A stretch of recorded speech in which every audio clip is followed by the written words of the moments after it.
وزارت اطلاعات یه جایی داره توی شیراز اسمش پلاک صده.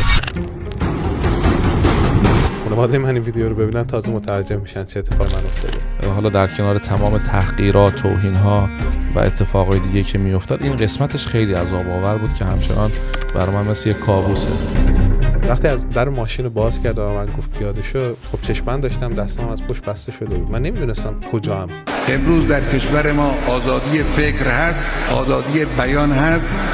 هر کس ادعا کنه که من مورد فشار قرار گرفتم چون عقیدم در فلان مسئله برخلاف عقیده حکومت بوده، هر کس اینجور ادعایی بکنه دروغ گفته. توی زندان عادل آباد نشسته بودیم، من یه اشتراک روزنامه خبر فارس داشتیم یه خبری رو میخوندیم که نوشته بود در ایران هیچ زندانی عقیدتی وجود نداره و ما 8 تا مسیحی بودیم.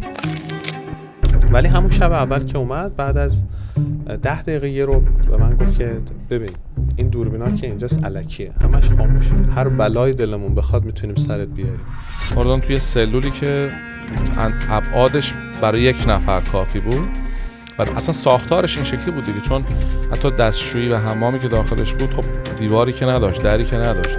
We do not jail people for their opinions. چه چیزی خیلی بیشتر از همه تو رو اذیت میکرد؟ تحقیر، خیلی تحقیر شدم.